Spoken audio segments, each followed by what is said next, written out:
আসসালামু আলাইকুম। অন্য মঞ্চের আলাপ চাইতায় আপনাদের সকলকে আমন্ত্রণ জানাচ্ছি। দর্শক শ্রোতা মন্ডলী যারা আমাদেরকে দেখছেন সকলকে আমার আন্তরিক অভিনন্দন এবং শুভেচ্ছা। যে আবু সাইদ মারা যাওয়ার ঠিক 1 ঘন্টা আগে আমার সাথে ভিডিও কলে কথা বলছিল আবু সাইদ।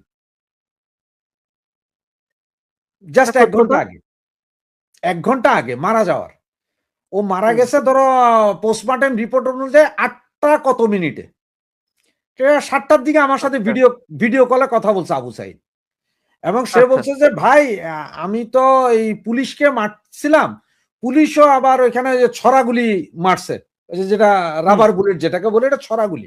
তার মানে তুমি দেখছো যে রিক্সা চালানোর যে বেয়ারিংটা দেখছো, এই বেয়ারিং এর ভেতরে কিছু এই ছোট ছোট বলের মতো আছে। একটা বলকে 2 টুকরো করলে যতটুকু হবে, এক একটা বুলেটে, ছড়াগুলির বুলেটে অতটুকু বুলেট থাকে। তোমাকে দেখাতে পারি আমি, 1 সেকেন্ড আমাকে সময় দাও, বুলেটটা দেখাই দিচ্ছি। তো এটা হচ্ছে যে মানে আমরা এখানে এই গিফট হিসেবে রাখা হয় এইটা, মানে সেম এই ধরনের বুলেট। তো এই ধরনের একটা বুলেটে তোমার প্রায় 20 থেকে 22টা থাকে। এগুলো যদি তোমাকে মেরে দেওয়া হয়, যদি তুমি 5 ফিটের ভিতরে থাকো, তাহলে তুমি মারা যাবা। 5 ফিটের ভিতর হইলে। আরেকটা জিনিস, এই যে ধরো আমার মাথার এই যে এইখানে দেখো গর্ত হয়েছিল, এখানে ছিল 4টা বুলেট ছিল এইখানে। আচ্ছা, এলা আমি প্রায় দীর্ঘ 13 বছর আমার এখানেই ছিল, পরে এখানে অপারেশন করে বের করছে। তাইলে এখন তো মারা গেল। তো এখন আবু সাইদ কিন্তু আমাকে 7টার সময় ফোন দিছিল, ভিডিও কলে দেখাইলো। হ্যাঁ, ফোন দিয়ে বলো যে ভাইয়া আমাকে তো পুলিশ ছড়া বুলেট মারছে, তো আমার এই যে বুকে টুকে লাগছে, আর আমাকে আসলে মাইরা ফেলছে এই হাসনাত আব্দুল্লাহ। ও আমারে কিছুক্ষণ পরে ফাঁসিতে ঝুলিয়া মারবে, ও আমারে গলায় দড়ি দিবে। তো এই কথা তো আমার সাথে ভিডিও কলে বলছে। এখন আমি তোমাকে বললাম, এখন বিচার কি হবে? এখন হাসনাত আব্দুল্লাহ ঢাকাতে মিছিলে থাইকা সে যদি বলে যে হাসিনার সরকার, শেখ হাসিনা গুলি করে মারছে বা পুলিশের গুলিতে সে মারা গেছে, হাসনাত আব্দুল্লাহটা বিশ্বাস করলে আমারটা করবা না কেন ভাই? পয়েন্ট আছে, যুক্তি আছে কথায়। আইনে কি বলে সাব্বির? আইনে কি বলে? আইনে বলতেছে যে প্রয়োজনে 10 জন অপরাধী মুক্তি পাবে, প্রয়োজনে 10 জন অপরাধী মুক্তি পাবে, কিন্তু একজন নিরপরাধীর শাস্তি হইতে পারবে না। তার মানে তুমি নিরপরাধী, তোমাকে শাস্তি না দেওয়ার জন্য যদি প্রয়োজন হয় 10 জন অপরাধীরে মুক্তি দিয়ে দিব আমি, তারপর তোমার শাস্তি হইতে পারবে না। তো সেই জায়গায় এখন দেখো ভিডিওগুলো ইউটিউবে এখনো আছে, তুমি নিজে খুঁজতেও পাবা, আমি খুঁজতেও পাবো, ডাউনলোড করে আমাদের সবার কাছে আছে, সবাই ফেসবুকে এগুলো দিছিলাম। আবু সাইদকে কি দেখছি, প্রথমে আমরা মারামারি করতেছে, ও একটা লাঠি নিয়ে পুলিশকে পিটাইতেছে, পুলিশও লাঠি নিয়ে মারামারি হচ্ছে। এরপরে দেখলাম যেই রাস্তায় যেই জায়গায় যে কেউ যায় মেপে আসতে পারে, 120 ফিট দূরত্ব হবে রাস্তা, রাস্তার যেখানে পুলিশ আর ওরা যেখানে 120 ফিট, এই জায়গা থেকে গুলি হচ্ছে এবং আবু সাইদকে গুলি করতেছে। আবু সাইদ ওখানে এইভাবে হাত তুলে দাঁড়াইলো, ও বৈশা পড়ছে, বৈশা পড়ে এরপর ওর সাথে সাথে হাইটা হাইটা যাচ্ছে। কিন্তু তার আগে সে যখন পুলিশকে মারতেছিল, ওই সময়ের ভিডিও যদি দেখো, তার মাথার এখান থেকে কিন্তু রক্ত ঝরছে। অবশ্যই পরিকল্পিত। তোমার এটা নাকি দুপুরে, এটা তো পত্রিকার রিপোর্ট, তাদের রিপোর্ট যে দুপুর বেলা, এবং তোমার টিভিতে যখন লাইভ করতেছিল এটা, তখনকার কথা দিনের 2টার সময়। আর সে কিভাবে রাতের 2টার সময়, সে যেখানে পড়ছে সেখান থেকে হসপিটালের দূরত্ব ছিল নাকি 10 মিনিটের দূরত্ব, 6.5 ঘন্টা কেন লাগলো? হ্যাঁ, ব্লিডিং করে সবাই। হাসনাত আব্দুল্লাহ যাওয়া পর্যন্ত বৈশা ছিল, হাসনাত আব্দুল্লাহ যায় আরো ভালো করে থেতলায়া মারছে ওরে। হাসনাত আব্দুল্লাহ সাক্ষ্য দিতে পারলে, আমিও তো সাক্ষী না ভাই, আমিও তো সাক্ষ্য দিচ্ছি। তুমি আমাকে কি করবা? তুমি আমারে সাক্ষ্য দেওয়ার সময়, আমার এক বন্ধু ছিল, একটা মজার কথা বলি তোমারে, আমার এক বন্ধু ছিল, নাম ছিল হানি, আর ও ছিল ইবলিশের যদি কোনো প্রজন্ম থাকে, ও সব প্রজন্মেরও সেরা। তো তখন ছোট ছোট 90 সালের কথা বলতেছি আমরা, ওরে সবাই ধরলাম যে তুই আমাদের আজকে চা খাওয়াবি। তো বলে যে চা খাওয়াবো দোস্ত, আমার কাছে পয়সা নাই। আরে পয়সা নাই তোর কাছে? এখন বন্ধু বান্ধব হাতায়া তো দেখলাম আসলে পয়সা নাই তার কাছে। এখন দেখেন যে লুঙ্গির কোছায় তার 20টা টাকা ইয়ে করা, ওইটা ধরলাম। তোর কাছে টাকা আছে, তুই চা খাওয়াবি না? বলে যে ভাই এটা আমার আম্মা দিছে বাজার করার জন্য। বিশ্বাস হয় না? চল মসজিদে চল, মসজিদ ধরে বলবি। ও ভালো করে মসজিদে দেয়া, মসজিদের দেওয়াল ধরে কইতেছে যে ভাই আমি মসজিদের দেওয়াল ধরে শপথ করতেছি এই টাকা আমার আম্মাই দিছে। দিয়ে এটা 2 দিন পরে বললাম, আচ্ছা তুই ওই দিন আমাদের থেকে পরে চাটা খাইয়া গেলি, তুই তো বাজার করলি না, ঘটনা কি? আরে বেটা তোদের কাছ থেকে 20 টাকা বাঁচাইছি, কিসের আমার আম্মা দিছে? তুই মসজিদ ধরলি যে? আমি কি অজু করছিলাম? এবার বুঝছো তো? এখন ওখানে তোমার এটা লাল কাপড় দিয়া বাইন্দা এটা জিনিস নিয়ে গেছে, নিয়ে গেছে এটা আপনার কোরআন শরীফ। এখন আমি কেমনে জানি এটার ভিতরে কোরআন শরীফ নাকি বাইবেল না অন্য কোনো গল্পের বই? তো আমি ধরে বলবো যা যা বলিব সত্য বলিব, সত্য বই, মিথ্যা বলিব না। দুনিয়ার সারাদিন মিথ্যা কথা বলি, আর আজকে কে আমার সত্য কথার জন্য টাকাইতেছে বইলা দিব আমি। ফুল ডিজাইন, ফুল ডিজাইন। তা না হইলে এখন ওর লাশ পোস্টমর্টেম করো। পোস্টমর্টেম করে বাংলাদেশে করো না, বাংলাদেশে এখনো ফেসিস্টের দোসররা আছে হসপিটালে, হয়তো অন্য কিছু করবো। ওই লাশ সিঙ্গাপুর পাঠাই দে, ওখান থেকে চলে আসুক, ঠিক আছে না? এরকম এবারটার লাশও পাঠাও সিঙ্গাপুরে, টেস্ট করে দিবে যে গুলিতে মরছে নাকি মাথার পেছনে আঘাত করছে। তাহলে মাথার পিছনে আঘাতটা করলো কি? পুলিশ তো সামনে ছিল। এখন ঘটছ হত্যাকাণ্ডটা ওনারা নিজেরাই ঘটাইতেছে, শুধু ওটা বন্ধ করবে কিভাবে উনি বলো না? ঘটাইতেছে তো ওনারা, ওনারা নিজেরাই মাইরা, ওনারা কি বন্ধ করাবে রে ভাই? এখন এই হত্যাকাণ্ডের দায় যদি কারো না কারো উপর না চাপায় তাহলে কিভাবে? এখন ঘটা 5ই আগস্টের আগ পর্যন্ত যা মারছে সব শেখ হাসিনা মারছে, ওয়েল এন্ড গুড। 5ই আগস্টের পর থেকে এখন পর্যন্ত যা মারা যাইতেছে, কেউ যদি বিয়েতে রাজি না হইয়া আত্মহত্যা করে সেটার দায় দিতে তাদের। এতদিন বলা হয়েছে যত মৌলবাদীদের উত্থান বা মৌলবাদ জঙ্গিবাদ, এটা আওয়ামী লীগের টিভি নাটকের একটা অংশ বললো। ওই যে তোমার ঢাকাতে একটা ইয়েতে যে এরা অ্যাটাক করছিল, পরে যে মেরে ফেললো আর্মি, হলি আর্টিজানের ঘটনা, সেটাও নাকি আওয়ামী লীগের নাটক। এখন একটা মজার জিনিস জানো, গত 2 দিন আগে পাকিস্তানের সবচেয়ে প্রচার বহুল পত্রিকা দ্য ডন, ডন পত্রিকাতে ব্যানার হেড দিয়ে একটা নিউজ আসছে যে বাংলাদেশ হচ্ছে যে জঙ্গিবাদের পাইপলাইন। বাংলাদেশ থেকে নাকি এখন পর্যন্ত পাকিস্তানে যাইয়া জঙ্গিবাদের জন্য মাতম করতেছে বাঙালিরা। এবং অলরেডি তুমি মনে হয় 7-15 দিন আগে জানো যে একজন আর্মির সাথে সেনাবাহিনীর সাথে মার্ডার হয়েছে, সেনাবাহিনী গুলি করে মারছে। তাদের পত্রিকা ডন যদি বলে যে বাংলাদেশ হচ্ছে যে আখড়া, পাইপলাইনটা গেছে পাকিস্তান পর্যন্ত, তাইলে এখন কি বলবে? ওনাদের আব্বুরাই তো বলতেছে যে বাংলাদেশ জঙ্গিবাদের আখড়া, আমি আর তুমি বলতে হচ্ছে না তো। আর বাংলাদেশ যে জঙ্গিবাদের এখন আখড়া না বা আখড়া, এটা তো আমরা সবাই জানি। কি হারে মন্দির ভাঙা হচ্ছে, কি হারে তোমার ইয়ে ভাঙা হচ্ছে, এগুলি কি আমরা দেখতেছি না? ওইখানে ঘটনা হচ্ছে 5 বার কিন্তু তফসিল ঘোষণা হয়েছিল, 5বারই বাতিল হয়েছে। এরপরে হইল কি, ওই যে একটা সেনা সমর্থিত সরকার আসছিল, ওরা এসে কি করলো, তখন গত 5 বছরের দুর্নীতি তো সরকারের ছিল কারা? বিএনপি। তাহলে দুর্নীতির দায় কার হাতে? সব বিএনপির হাতে। টপ একজন তোলা শুরু করলো। তারেক জিয়া কেন এটা করলো? এখন দেখো, এরা মনে করছে এইটা করে যদি যেভাবে হোক জঙ্গি গোষ্ঠীর হাতে যাক আর যার নাম যাক, সরকার যদি পতন হয়, তাইলে ওদেরও হিসাব ছিল কিন্তু সেনাবাহিনী ক্ষমতা নিবে। ওদের হিসাবে ছিল যে সেনাবাহিনী যদি ক্ষমতা নেয়, দুর্নীতির দায়ে সমস্ত আওয়ামী লীগ নেতাগুলো ঢুকে যাবে জেলে। 3 মাসের ভেতরে যদি ইলেকশন হয়, তাহলে সালার 280 আসন নিয়ে তো বিএনপি আসবে ক্ষমতায়। থিওরি কিন্তু এইভাবে। 5 বছরের দুর্নীতির কারণে যদি তাদের 50 জন যায় জেলে, 15 বছর আওয়ামী লীগ ক্ষমতায়, তাহলে কতগুলা জেলে যাবে হিসাব আছে? আওয়ামী লীগ তো নাই, আর সব সাফা হয়ে যাবে। এই থিওরি করতে তারা ভাবছে যে 3 মাসের ভিতরে ইলেকশন হয়ে যাবে, আমরা তো রাজা। তারা এটা বুঝে নাই যে ভাইয়া তুমি যেই সাপের লেজ দিয়ে কান চুলকিয়েছ, সেই সাপ কিন্তু ফোনা তুলে আছে তোমাকে কামড় দিতে।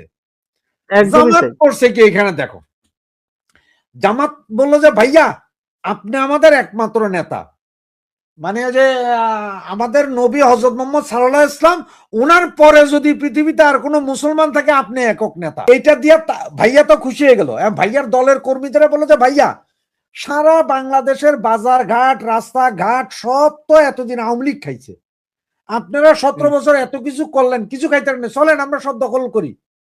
এখন ওনারা করছে ওই একটা গ্রামের কথা আছে যে একে হইছে উলাইল্লা বুড়ি, তার উপরে ঢোলের বাড়ি। আমাদের তারেক ভাইয়ার লোকজন ওনারা তো মিছিল সহকারে তারেক ভাই কথা দিলাম বাজারের চান্দা আমরা নিব, ওনারা গেল চান্দা নিতে, আর জামাত কি করছে মানে পিছন থেকে মোবাইল দিয়ে ভিডিও করা শুরু করলো, ভিডিও লাইভে আবার, যে দেখেন দেখেন বিএমপি করতেছে কি, দিল তো 12টা বাজাইয়া। তো এখন আমাদের এই তারেক ভাই বুঝতেছেন যে হ্যাঁ আমরা তো বলি মুক্তিযোদ্ধার দল, আমরা একটু ডানপন্থী একটু বামপন্থী একটু মুক্তিযোদ্ধা, এইভাবে হইলে মনে হয় চলবে না। কারণ হচ্ছে যে আমরা যদি বেশি ডানের দিকে যাই তো আমাদের বাপ আছে জামাত ইসলাম, ওরা আমাদের খাইয়া দিবে। আওয়ামী লীগের মতো মুক্তিযোদ্ধা তো হইতে পারতেছি না আমরা, এদিকে কোন না। সুতরাং উনি এক চিমটি করে সব নিচ্ছেন এবং দেখবা উনি এই অল্প কিছুদিনের ভিতরে কি বলবে জানো, যে বাংলাদেশ স্বাধীন করার ক্ষেত্রে যাদের অবদান আছে ওনাদেরকে ছোট করবেন না প্লিজ। সরোয়ার্দী, ভাসানী, সরোয়ার্দী, শেখ মুজিবুর রহমান, জিয়র রহমান, ওনাদের সকলের অবদান আছে, এইভাবে 4-5 জনের নাম নিয়েও বলবে। কারণ হচ্ছে যে ওনাদের এখন হিসাব আওয়ামী লীগের ওই ভোট ব্যাংক, 40% ভোট ব্যাংকটা দরকার তাদের, মুক্তিযুদ্ধ। কারণ হচ্ছে এখন দেখো তোমার আরেকটা কথা বলি ভাইয়া, এরা এতদিন কি বলছে যে আওয়ামী লীগ মুক্তিযুদ্ধ বেচা খাইছে নাকি, জয় বাংলা বেচা খাইছে। 75-এর 15ই আগস্টের পরে 96 পর্যন্ত তো জয় বাংলার লোক ছিল না, তখন আপনারা ডাক্তার দেন না কেন, মুক্তিযুদ্ধ বলেন নাই কেন? এখনো তো জয় বাংলা বা মুক্তিযুদ্ধের কথা বলার মতো কেউ নেই, যেই বলে তারও জুতার মালা দেন। এখন মুক্তিযুদ্ধ আপনারা অন করেন নাই কেন? জিয়র রহমানের আমলে স্বাধীনতা যুদ্ধ নিয়ে একটা বই বের হয়েছিল 400 কত পাতার, সেইখানেও লেখা আছে যে শেখ মুজিবুর রহমানকে ঘোষক। কই সেদিন তো জিয়র রহমানের সাইন আছে ওই বইতে, জিয়র রহমান বাধা দিলেন না কেন?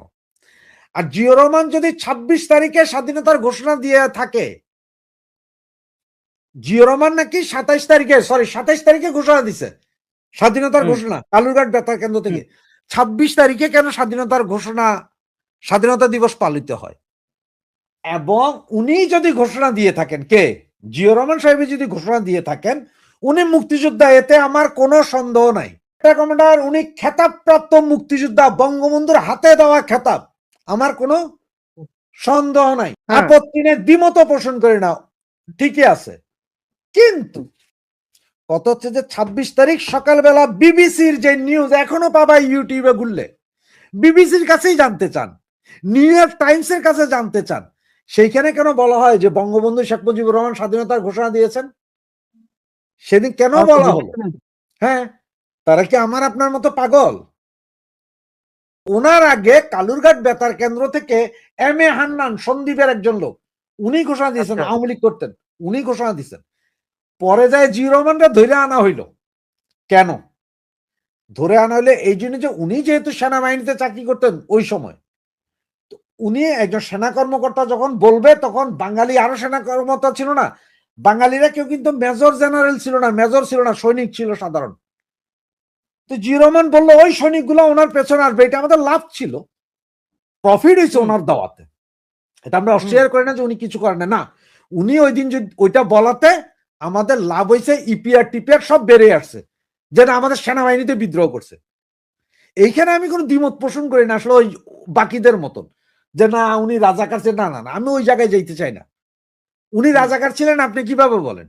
উনি রাজাকার থাকলে শেখ মুজিব ফাঁসি দিয়া দিত।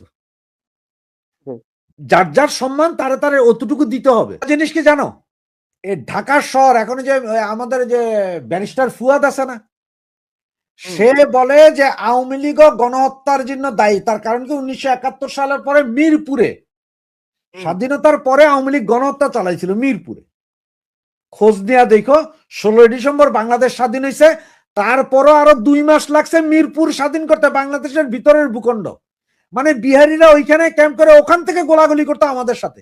তখন গণহত্যা চালাবে না ভাই, মারবে না তোমারে, দেশ স্বাধীন সব গেছে, তোমরা ওখানে গুন্ডামি করবা, তো গুন্ডারে মারতে কি সমস্যা আছে কোনো? আর হিসাবে তো ওই এরিয়া পুরাটাকে বুলডোজার দিয়া গুড়াইয়া দেওয়া উচিত।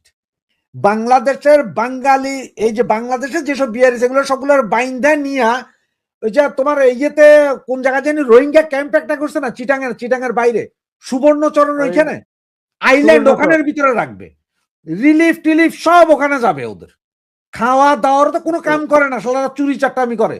তোরা ওখানে থাক, ওখানে খাওয়া দাওয়া কর, চতুর্দিকে পানি, কোথাও যাইতে পারতি না। তোদের সব দিব, বসায় খাওয়াবো। চতুর্দিকে বিল, বিলের ভিতরে তোরা থাক, খাওয়ার দাওয়ার তো সব আমরা এমন দিতে অমন দুমো। আর রোহিঙ্গাদেরকে যেমন কক্সবাজারের ভেতরে রাখছে, এগুলোরও বের করে নিয়ে আসতে হবে সব। আচ্ছা শহর জনপদ খালি করতে হবে আমরা। হঠাৎ করে বাংলাদেশে অ্যান্টি লিবারেশন শক্তি হিসাবে চিহ্নিত একটি গোষ্ঠী India Bangladesh chamber of commerce and industry IBCCI এর নিয়ন্ত্রণ গ্রহণ করেছেন, যা দুদেশের জন্য একটি অন্যতম গুরুত্বপূর্ণ ব্যবসায়িক ফোরাম, এবং ইন্ডিয়ান যত শিল্প গোষ্ঠী আছে সবগুলোকে বের করে দেওয়া হচ্ছে। এখন তুমি একটা জিনিস, বাংলাদেশের সবচেয়ে বেশি গাড়ি কোনগুলো চলে ভাইয়া? টাটা, এই টাটা টয়োটা, এগুলোই তো গাড়ি। এগুলোর কিন্তু ইঞ্জিন পার্টস, চাকা সব কিন্তু ওই যে বাংলাদেশের একসময় গাজী টায়ার থেকে আসতো। ইন্ডিয়ান টায়ার গুলোর চেয়ে গাজী টায়ারের মানও ভালো, দামে কম ছিল। সে গাজী টায়ার পুইরা ছাই করে ফেলাইছেন, এখন তো আর নাই। আমরা যে গাড়ির চাকা কিনতাম, তোমার 18 যে চাকা কারের, এগুলার চাকা কিনতাম আমরা 8,000 টাকা করে, সেই চাকা এখন 16,000 টাকা ইন্ডিয়ান চাকা। স্প্রিং, আমরা যেসব স্প্রিং কিনতাম, স্প্রিং গুলো চাইনিজ স্প্রিং আছে, ইন্ডিয়ান স্প্রিং আর চাইনিজ স্প্রিং আছে। এগুলা কিনলে আবার জার্মান থেকে, জাপান থেকেও যায় স্প্রিং। ওই স্প্রিং আমাদের হয় না। আমাদের দরকার কোনগুলো জানো? সবাই চাইনিজ স্প্রিং ব্যবহার করি আমরা, দামে সস্তা, রাস্তা ভাঙা, ভাঙা গেলে আরেকটা কিনা যায়। এখন আমরা জার্মানের স্প্রিং দাম বেশি, 10,000 টাকা ধরে একটা এক্সাম্পল, একটা স্প্রিং এর দাম। সেই স্প্রিং লাগায় যদি 6 মাস না চলে, এটার গ্যারেন্টি কি? তো তার চেয়ে ঠিক আছে 2,000 টাকা করে 4টা কিনা রাখ চাইনিজ স্প্রিং। সেই স্প্রিং হইতো বাংলাদেশে জিঞ্জিরায় নাই। তা গাজী টায়ারের মতো টায়ারের ফ্যাক্টরি পুড়ে ফেললা, ইন্ডাস্ট্রি বন্ধ হচ্ছে, 260টা গার্মেন্টস বন্ধ হয়ে গেছে। গার্মেন্টস কি ভুতুরকি দিয়ে চালানো লাগছে? গার্মেন্টস তো ইনকাম করে চলছে, তাদের ইনকাম দিয়ে তারা চলছে, বরঞ্চ সরকার আর রেমিটেন্স পাইছে। এই যে আমাদের দেশে এতগুলো 4-5টা কোম্পানি না, যে তেল কোম্পানি, বিভিন্ন তীর মির অমুক তমুক, এতে কি সরকার ভুতুরকি দিছে? কই, গত সরকারের আমলে তো তেলের দাম বাড়াইতে পারে নাই, কত হরতাল করছে। এইবার তো নাকি বাণিজ্য মন্ত্রীর সাথে কথা না বলেই তেলের দাম বাড়াই দিছে। এবং সে তেল কোম্পানি আলারাই কি বলছে যে আমাদের সাথে যদিও বাণিজ্য মন্ত্রী একটু রাগ হয়েছে, আমাদের সাথে পরবর্তীতে আলোচনায় সব ফিক্সড হয়ে গেছে, মানে পয়সা করে দিয়ে দিছি আমরা, শেষ। তাহলে এখন 15 বছর বলতে হইলো না এই কথা, এখন বলতে হয় কেন? বাংলাদেশের অবস্থা ভালো নাই। আমাদের রিজার্ভ যা দেখানো হচ্ছে, ফুলায়া ফাপায়া দেখানো হচ্ছে। IMF এর লোন আসতেছে না, ওয়ার্ল্ড ব্যাংক থেকে কোনো কিছুই আসতেছে না, আমাদের কোনো আমদানি নাই এই মুহূর্তে। পেঁয়াজ তো 140 টাকা হয়ে গেছিল, 50 টাকা। কই দিল্লি না ঢাকা, ঢাকা ঢাকা, ওই বেটা কই? এই যে গতকালকে 85 টন ঢুকলো, 8,500 টন ঢুকবে টোটাল পেঁয়াজ। কই 4 দিন আগে না তোমরা প্রচার করলা ইন্ডিয়ান চাষিরা কাটতেছে 2 টাকা করে পেঁয়াজের দাম, এখন কেন 80 টাকা করে পেঁয়াজ কিনতেছেন ইন্ডিয়া থেকে? 1.5 টাকা করে কিনেন, ওদের তো পচা যাইতেছে না, ফেলে দিচ্ছে না বলে। তোমারে একটা কথা কি জানো, আমার কোনো সমস্যা নাই, পেঁয়াজ তুমি ভারত থেকে কিনো, পাকিস্তান থেকে কিনো, আর আমেরিকা থেকে কিনো, আমার কোনো সমস্যা নেই। ব্যাপার যেটা দেখো, আমি পেঁয়াজটা আনবো কোথেকে? যদি পাকিস্তান থেকে পেঁয়াজ আনলাম, এক্সাম্পল, একদম ইন্ডিয়া যে রেটে দেয় সেই রেটেই আনলাম, আমি 10 টাকা করে পাকিস্তান থেকে কিনে আনলাম পেঁয়াজ। পাকিস্তান থেকে আনতে হলে আমার কিসে আনতে হবে? জাহাজে আনতে হবে। একটা জাহাজে তোলা নামানো, জাহাজ নদীপথে আসা, সব মিলে ধরো 1 সপ্তাহ। আমি পাকিস্তানের কথাই বললাম, 1 সপ্তাহে আমার পেঁয়াজ এসে পৌঁছবে কোথায়? চট্টগ্রাম বন্দরে। সেখান থেকে পেঁয়াজটা খালাস হবে, খালাস হয়ে ট্রাকজাত হইয়া চট্টগ্রামের খাতুনগঞ্জ বাজারে যাবে, সেইখান থেকে সারা বাংলাদেশে ডিস্ট্রিবিউট হবে। সব মিলে ধরো 10 দিন, টোটাল 10 দিন। ইন্ডিয়া থেকে আমি একই দামে পেঁয়াজ কিনবো, সেম দামে। এখন আমি বললাম কি, ইন্ডিয়া থেকে ট্রাকে করে আনবো, রাজশাহীর জন রাজশাহী নিয়ে যাবে, ঢাকার জন ঢাকায়, চিটাং এর জন চিটাং নিয়ে আসবে পেঁয়াজ, যার যার এলাকার শেষে পেঁয়াজ নিয়ে আসবে। তাইলে চতুর্দিকে ভারত, হ্যাঁ চতুর্দিকে ভারত, চতুর্দিকে, তাহলে 700 না, কারণ আমি একটা জাহাজে তো জাহাজ ফিল আপ না করে আনা পর্যন্ত তো আমি জাহাজ ভাড়া বহুত বিশাল ব্যাপার আছে, টাইমিং। সেখানে ট্রাকে নিয়ে আসবো ভাই, হুম কোনটাতে লাভ? ট্রাকে খরচ কম না? তাইলে আমি যেখান থেকে লাভ, আমার দেশের যেখান থেকে লাভ, আমি তো ওখান থেকে নিব। ভারতীয় পেঁয়াজ একদম। হারাম আর ইন্ডিয়ান পেঁয়াজ হালাল। ইন্ডিয়ান চাউলি এখন আমি সিঙ্গাপুর আর দুবাই থেকে কিনলে হালাল।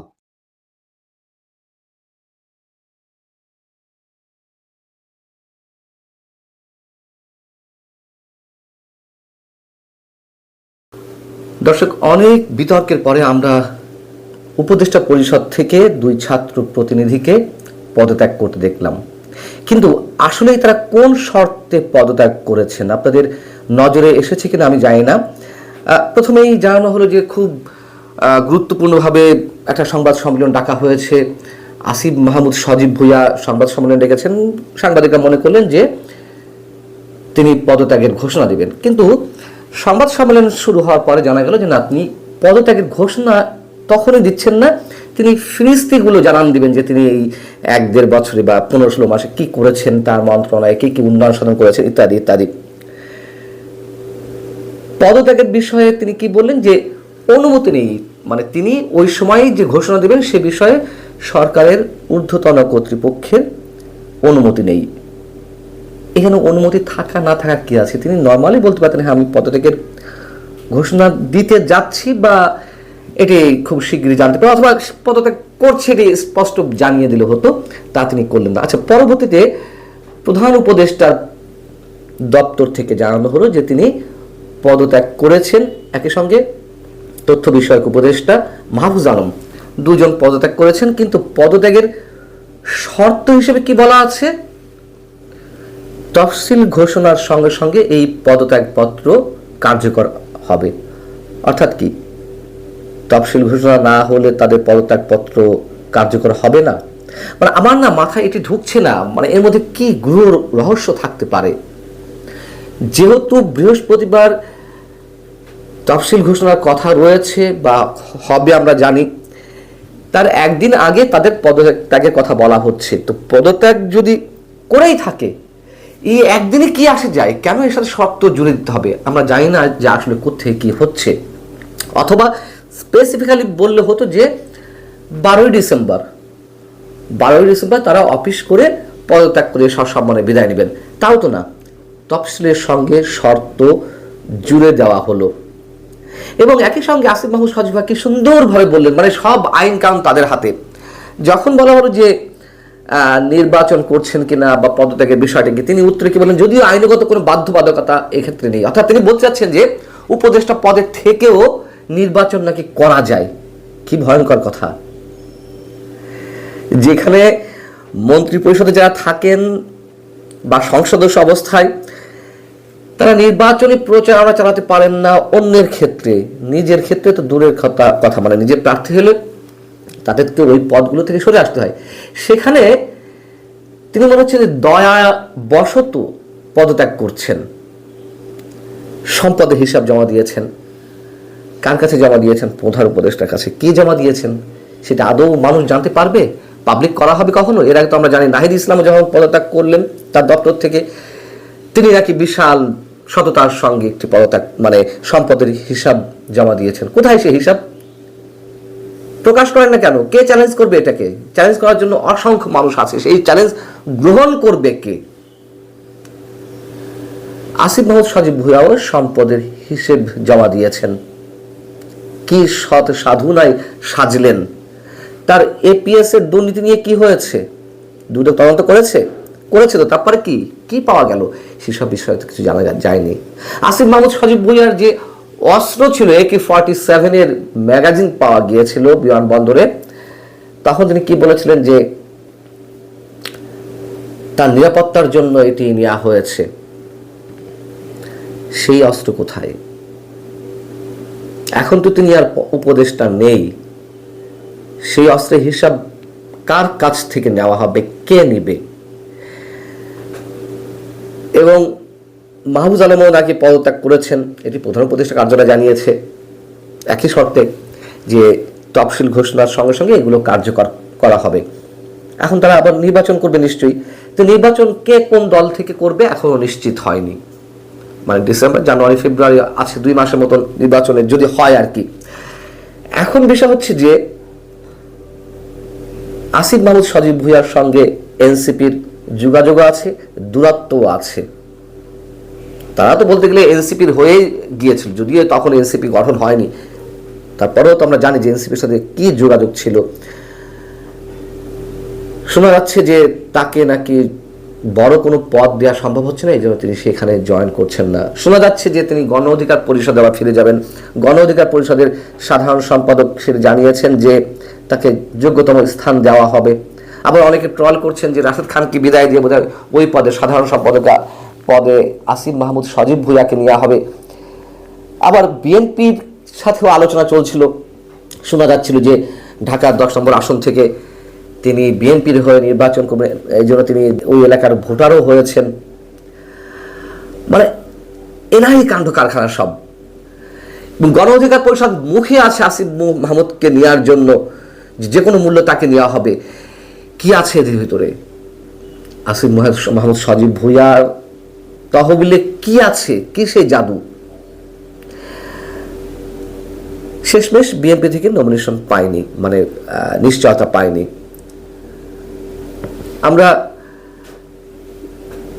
তাহলে কি ধরে নেব? খেলাগুলো আসলে কোথায়? এই যে গণ অধিকার পরিষদ কিংবা বিএনপিতে যাওয়া আসিফ মাহমুদ কিংবা মাহবুব আলম কোত্থেকে নির্বাচন করবে এটাও নিশ্চিত হয়নি। তারা কি আসলে কোনো বিশেষ শক্তির এজেন্ট হয়ে বিভিন্ন দলে ঢোকার চেষ্টা করছে, নাকি দলগুলো বিশেষ কারণে তাদের উপরে নির্ভর করছে? আমরা তো জানি যে এরা এনসিপি প্রতিনিধিত্ব করছে, খুব সহজভাবে বললে সেই এনসিপিতে ওদের জায়গা হচ্ছে না, এটা কি মেনে নেওয়ার মতন? খেলা এখনো বাকি আছে, অনেক ধরনের খেলা, যেগুলো আমরা কল্পনাও আনতে পারছি না। এবং এই যে পদত্যাগপত্র জমা দেওয়া কিংবা সম্পদের হিসাব দেওয়া, এগুলো যে স্রেফ নাটকের অংশ হিসেবে এগুলো হচ্ছে, এগুলো বোঝার কারো বাকি থাকে না। এবং তফসিল ঘোষণা হচ্ছে, আমি নিজেও এখনো পর্যন্ত সন্দেহের মধ্যে আছি যে নির্বাচন আদৌ হবে কিনা। তফসিল ঘোষণা মানেই তো আর নির্বাচন নয়। আমরা চাই আমাদের ধারণাগুলো মিথ্যে প্রমাণ হোক। একটা ইনক্লুসিভ, অবাধ, সুষ্ঠু নির্বাচন অবশ্যই বাংলাদেশে এই মুহূর্তে দরকার। কিন্তু সেই নির্বাচন কোন প্রক্রিয়া হবে, কতটা সুষ্ঠু হবে, কতটা মেকানিজমের মধ্যে চলবে, এবং ডক্টর ইউনূস সরকারের প্রতি মানুষের সন্দেহ তো প্রকট হচ্ছে। রাজনৈতিক দলগুলো, সুশীল সমাজের প্রতিনিধি, সাংবাদিকরা ডক্টর ইউনূস খুব সহজে সুন্দর একটা নির্বাচন উপহার দেবেন, এটি আমার মনে হয় যে হাতে গোনা কিছু মানুষ বাদে আর কারোর ধারণাতেই আসতে পারে না। আমাদের যে খেলাগুলো দেখা লাগতে পারে, রাজনীতিতে খেলা থাকতেই পারে, কৌশল থাকতেই পারে, কিন্তু স্বাভাবিক অস্বাভাবিক একটা বিষয় তো আছেই। সারা দেশের মানুষকে নিয়ে যেভাবে নাটকের মধ্য দিয়ে নিয়ে যাওয়া হচ্ছে, যে খেলা আমাদের সামনে অপেক্ষা করছে, সেটি কোনোভাবেই গণমানুষের পক্ষে হতে পারে না।